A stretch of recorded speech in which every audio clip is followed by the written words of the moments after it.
All right. We had some big news. Now, guys, this is funny to me because we were supposed to record last night. Full disclosure, we're recording last Tuesday. This is going to drop this Monday now. We're ready to record last night. Some stuff came up. We pushed it to tonight. Thank God we did, because we're talking BLINK-182, which we weren't planning on doing, obviously, last night, because the news had not dropped that they were embarking on this massive tour in 2023, and Tom's back. So, shit, man. Like, we called that like a year and a half ago, 2 years ago. I'm smiling because, like, we all knew this was going to happen. And when I say we, like, everyone knew this was going to happen. Like, Tom has been pretty present with, like, interviews and out there, and he's like, yeah, we're on good terms. And what are they? Mark's 50. The rest of the guys are in the mid 40s. Health issues. It's like, clock's ticking. I bet it's going to happen soon. And it did in a big way.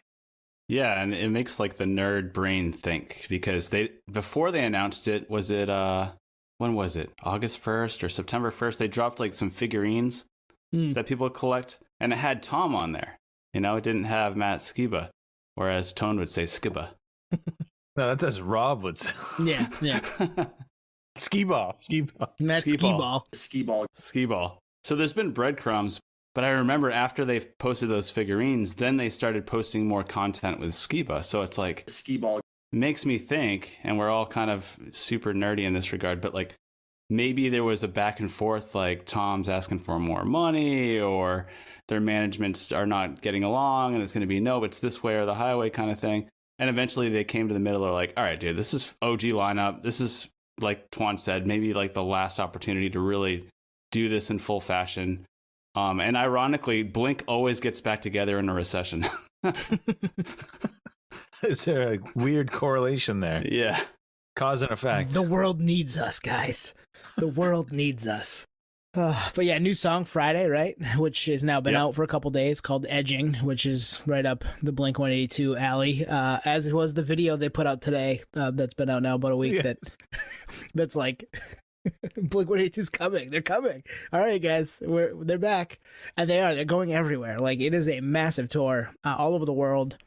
I know there's a Boston date on there that I happened to look at because I figured it would be as close as they'd come. So that's plans are in motion. We got to get down there. I do have the pre-sale code for tomorrow. Ooh, yeah, I won't give it away. But, like, even the visuals, like the hype visuals, obviously there was that "We Are Coming" and all that stuff, but even the ones of just them, it was like kind of that immature sophomoric humor. And that's where I get back to, like, it has to be now. I mean, can they do that 10 years from now and hop us to 60? It's just going to be this goofy old man, you know? Hey, I mean, we're all goofy old men now. If you are currently 60 years old, you're not that old. Yeah, no. Hang in there. Yeah, they're all getting older. Travis is on everything, so he's probably he has a booked schedule. So it's like, hey, can you clear a schedule for a Blink reunion? You know, Tom, he's got Angels and Airwaves and To the Stars, multiple projects, UFO stuff. So I have a feeling they just cleared their schedules because the money was just so substantial. They're like, all right, dude, let's fucking do this. Plus, 2023 is also the 20-year anniversary of the self-titled record, which I think they've also agreed, fan alike, that that's their best output in their career so far. But Tom also posted something today and said the new album is the best stuff they've ever written in their career. He did say that. Yes, he did. Yeah. Wow. And I don't believe him. No, I don't either. Was he DeLonging when he was doing it too? Oh, man. No, I'm excited to hear it. I mean, obviously it's been, well, when did Neighborhoods come out? 2005?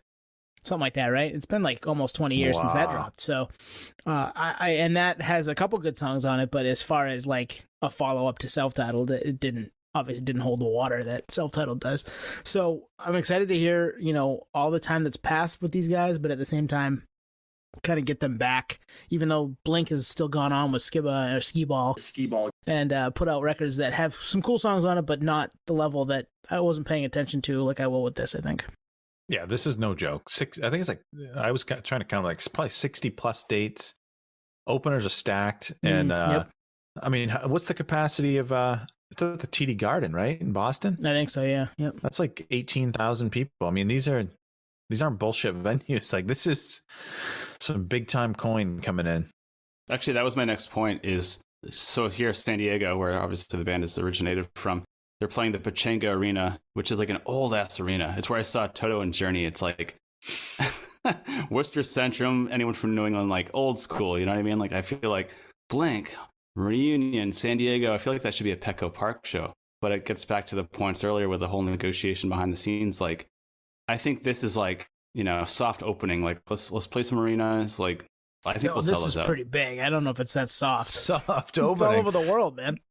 I know, but I'm comparing it to Green Day, who's playing baseball fields, you know, and I think Blink could play baseball fields, but they need to like ease into it. So maybe 2024, there's a US leg too, and it's stadiums. Yeah, maybe. But hey, I'm here for it. It's funny though, like Tom's done all these interviews, and at that point, this new album was already written, so he kind of hinted at it, but he kept it kind of closed-lipped too. Yeah. There was some stuff on, I mean, other people too knew because they were posting about things and hinting at it. And I know Jason Tate wrote something in his, the email, the newsletter he puts out every week, and got more news than, you know, more views than he typically does. And was like, I wasn't trying to be part of the story. I'm excited for this. It's not a well-kept secret. Like, it's coming. And then, you know, wake up this morning and roll out of bed, check my phone. Oh, wow, BLINK-182's back. Oh, that's Tom. Yep, they're actually together in a picture. Like, that's not Tom from 20 years ago. That's Tom from today. So pretty wild stuff. And wasn't sure what ever happened, but obviously the last couple of months, there've been some breadcrumbs, and here we are. So yeah, May 21st, 2023, I will be at the Garden, and those Hard Times. You guys see the Hard Times headline? No. It said, "Dad begs kids to let him go to the Blink-182 show." I saw another Hard Times one. It was like, people asked Travis Barker to play Normal for a minute. Oh, they were all about the Blink stuff today. Keep doing you, hard Times, even though you steal half of our shit. But they've stolen some of our stuff. They really have. I swear to God, somebody follows us because I've seen what we've talked about on stuff. I'm like, what the fuck? We thought of that. That was us. Yeah, I was going to say, this is a conspiracy, but every time we talk about things, not every time, 50% of the time, we talk about things on here, and a Hard Times article that highlights kind of like the core, you know, laugh or punchline or whatever it is, becomes a post on the Hard Times like almost the next day in a lot of times. Dude, Nate, just tell us, Nate, you've been working there this whole time and you haven't given us any run. It's my full-time gig, and that's why I'm always kind of... You dick. like 3 years ago, I DM'd Hard Times. This is even before the podcast.